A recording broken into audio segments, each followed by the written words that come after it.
What I want to do is I wanted to take a few minutes to walk you around the exterior of the Sprinter.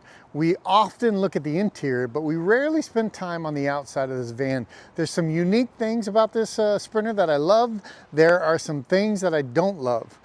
Today, I'm going to show you what those are. We're going to start with the front end here. Okay guys, before we even deal with the beast of this bumper, let's get in front of that and talk the very tip of this Sprinter van, which is our Factor 55 Fairlead and hook. Factor 55 has been known to really be the leader in the recovery space for off-roaders for as long as they've been in existence. I've used them for years and years and years, mostly on Jeep stuff, and now that we're in the van, I use them for that too. Behind this Fairlead, inside of this bumper, is a super winch, 12,000 pound synthetic winch. I've used it a couple times now. One to pull out a truck that's way heavier than these vans, and it did great. And then another, I pulled a Sprinter up a hill with it. Worked great both times. All right, moving up the bumper to the lights. These are KC Highlights Flex Era 4s. They have been great lights for me, guys. I really like them a lot. This bumper is made by a company called AFN Off-Road, or AFN 4x4 on Instagram, I believe is their name. They move a ton of product. These guys actually make great overlanding and off-roading bumpers and different products basically for your off-road rig, and they're global, easily global. I heard one time actually they actually move more product than ARB globally, and that's saying a lot. So you know these guys are real players. But these bumpers, so I don't know what the delay is. Maybe I'll do a follow-up with them and try to find that answer out for you guys. But as of now, this front and rear bumper is the only one here. It's also the best looking bumper that comes like in this size in the industry. It's fairly lightweight for the size of this bumper. It has a built-in winch plate, and there's a skid plate that takes you all the way back, the underside, past the front tires. Hopefully we'll be able to get these here in North America soon, because I think that a lot of people that want the full width bumpers for whatever reason will actually really like these. All right guys, sliding up to the A-pillar are the KC Highlight Flex Era 3s, kind of a little baby brother of the Flex Era 4. Again, great lights, amber covers, so they really are nice out on that dusty trail, especially here in the Southwest. Guys, I get a lot of questions and a lot of clowning about the snorkel here, but snorkels here in the Southwest are super important. They actually work more as a pre-filter to your air filter system than they do if you're gonna submerge this thing in water anywhere. Now, if you notice at the top, there's something called a pre-filter. There's a company called Snorkel Upgrade, and what they make is they make these pre-filters for all kinds of different snorkels for all kinds of different vehicles.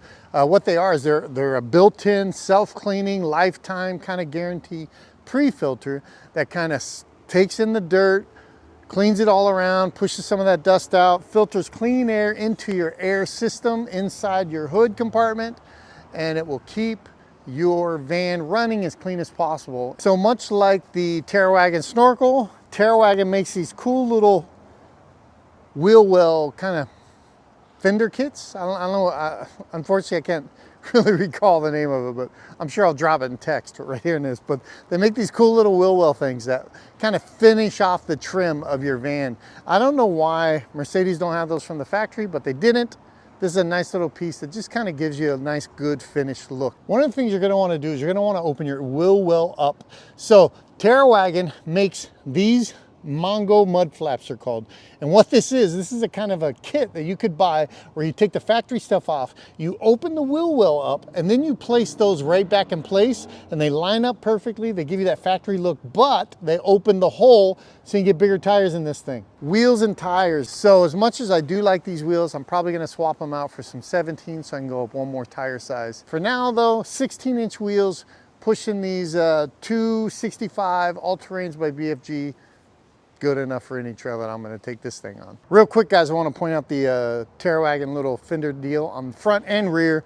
Gives you a nice completion all the way across your van. This side ladder right here is made by Al Vans. It is head and shoulders above any other ladder that I've checked out for this. It's very streamlined to the van, but it's made out of aluminum. But one of the cool things about it is this little 50-50 connection point.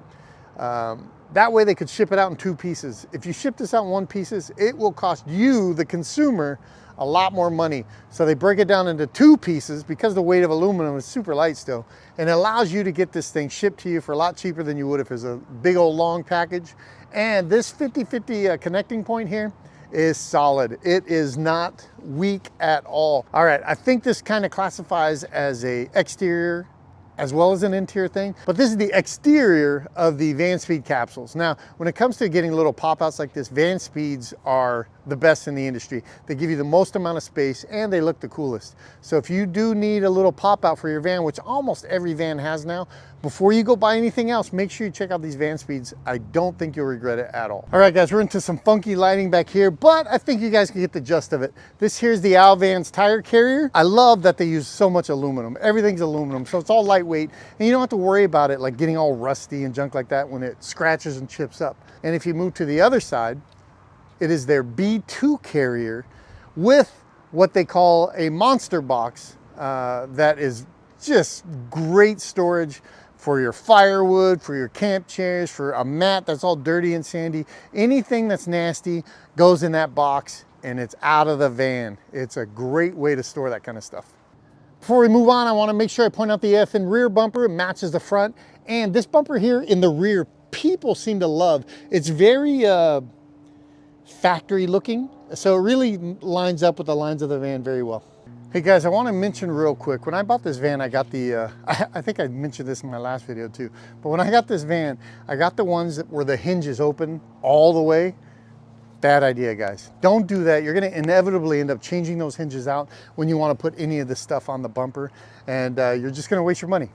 All right, guys, as you could see, we have a bunch of solar panels. These panels here are made by Sunflare. They're 160 watt each, and they are super thin. I put them on this plate myself. This is just an aluminum plate that I bought, and I mounted these to it. And of course we have our max fan, but I am using the Front Runner Outfitters roof rack. Guys, the Front Runner roof rack is very lightweight, and it's on the more inexpensive end of the markets. And it's very modular, so it's easy to put together and mount on your van. I may change this out one day. I really like all the owl stuff, to be honest. But for now, and since I bought this van, this thing has held up awesome. There are still a lot more things that I want to do to this van. I need to get some side steps. I probably gonna go with the Owl van side steps. I just like them best in the industry. I need to get those 17-inch wheels, which means also new tires, unfortunately.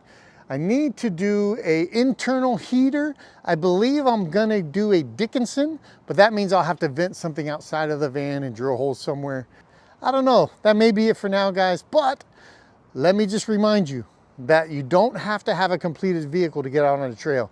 Adventure is what you are going for. So get in your vehicle, no matter what it looks like, hit the trails, have some fun. Remember, I'm Rob from Exo Wapo.